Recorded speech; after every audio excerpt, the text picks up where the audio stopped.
Сәлеметсіздер ме балалар? Бүгінгі біздің қазақ тіл сабағына қош келдіңдер. Біздің тақырыбымыз табиғатты қорғаймын, көмектес септігі. Бүгінгі сабақта балалар көмектес септігі туралы ақпарат алып, сөйлеу барысында қолданасыңдар. Сөйлем ішінен көмектес септігіндегі сөздерді таба аласыңдар. Өткен сабақты қорытындылай келе топтастыр ойынын ойнаймыз. Гүлдің күлтесіне көбелектерді қондыр.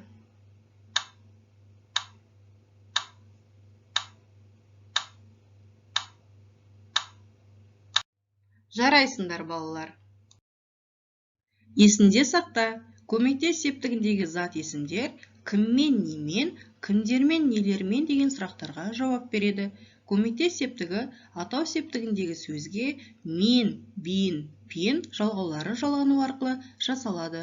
Бұл жалғауды көмектес септік жалғаулары деп атайды. Тапсырма. Жұмбақты оқып, шешуін тап. Тұмсығымен ояды, ұя салып қояды. Табындаршы балалар, ол қандай құс болады?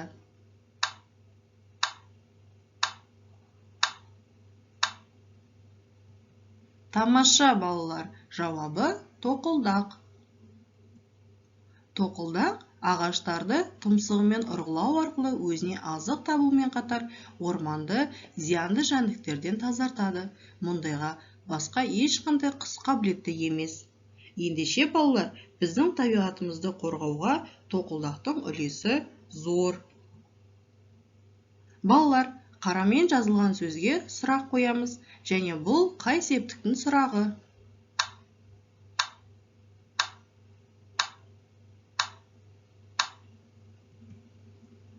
Тамаша, тұмсығымен, немен? Бұл бізде көмектес септігі.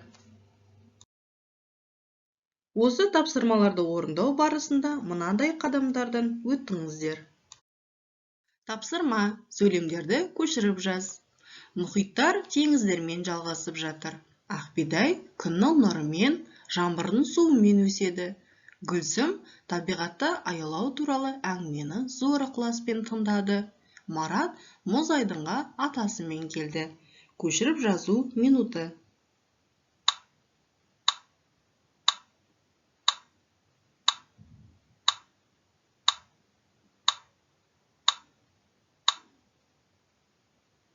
Көмектес септігіндегі сөздер сөйлемнің қандай мүшесі болып тұрғанын айтыңдар.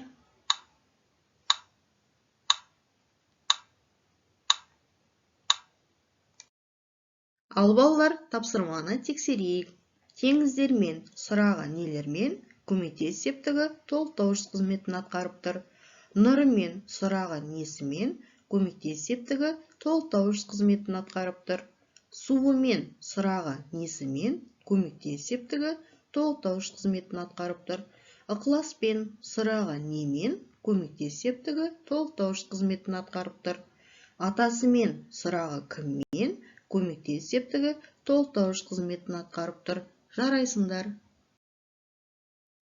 Осы тапсырмаларды орындау барысында мынандай қадамдардан өттіңіздер. Ал ендеше бүгінгі сабақты қорытындылайық. Доптарды торға түсір.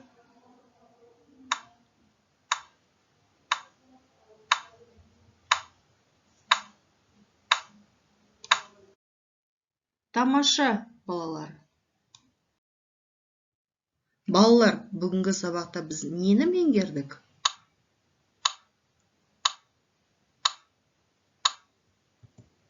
Дұрыс айтасыңдар, зат есімді септеу, тәуелденген сөздердің септелуін меңгердік. Өзіндік жұмыс 34-ші беттегі 71-ші жаттығу. Ұйқасына лайық сөзді қойып, өлеңді көшіріп жазамыз. Балалар, бүгінгі сабақта қалай меңгергендеріңді кері байланыс жасау арқылы қорытындылаңдар.